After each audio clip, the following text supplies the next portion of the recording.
రైతులకు విజ్ఞప్తి చేస్తున్నా, మీ పంప్ సెట్ దగ్గర ఒక సోలార్ పెట్టుకోండి.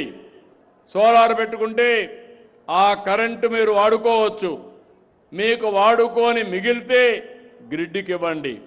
ఎప్పుడు అవసరమైతే అప్పుడు మళ్ళా తీసుకోండి. దానికంటే మిగిలితే మీ ఇంటికి వాడుకోండి. దానికి కూడా ఇంట్లో కానీ పైన రాదనుకుంటే బావి దగ్గర పెట్టుకుంటే మీ ఇంటి దగ్గర కరెంటు తీసుకునే పరిస్థితి వస్తుంది. ఇంకో పక్క మీరు ఏదైనా ట్రాక్టర్ ఉంటే, కారు ఉంటే, సైకిల్ ఉంటే, స్కూటర్ ఉంటే ఛార్జ్ చేసుకోండి. ఫ్రీగా పుష్పక విమానం ఒకప్పుడు చరిత్రలో విన్నాం. ఇప్పుడు ఒక్క పైసా ఖర్చు లేకుండా ఎక్కడికి పోవాలన్నా దర్జాగా మీరు తిరిగే పరిస్థితి నేను తీసుకొస్తా.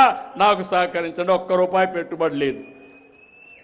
మీ పొలానికి 5 HP కానీ 7 HP కానీ ఎంత అవుతుందో మీరు చేయాల్సింది అక్కడ పెట్టుకొని ఒక మీటర్ పెట్టుకుంటే మీకు కరెంట్ ఛార్జ్ చేయం.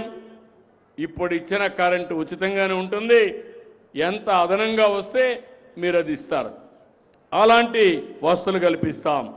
రెండోది పెన్షన్లు ఇంకా ఈ ఊర్లో కావాలన్నారు. రాష్ట్రం అంతా ఒక పాలసీ తీసుకొని ముందుకెళ్తాం. రైస్ కార్డ్స్ అందరికీ ఉన్నాయి. గ్యాస్ కనెక్షన్స్ 49 మందికి లేవన్నారు. ఇప్పుడే కలెక్టర్కి ఆదేశాలు ఇస్తున్నా. ఈ 49 కూడా పూర్తి చేస్తాం. ఇంటింటికి ఇంటర్నెట్ ఇస్తాం. ఇంటింటికి టెలిఫోన్ ఫెసిలిటీ ఇస్తాం. వైఫై కూడా ఇస్తాం. భవిష్యత్తులో మీ ఫోన్ అనేది మీకు వజ్రాయుధంగా తయారవుతుంది. ఏ పని కావాలన్నా ఫోన్ ద్వారా చేసుకుంటారు.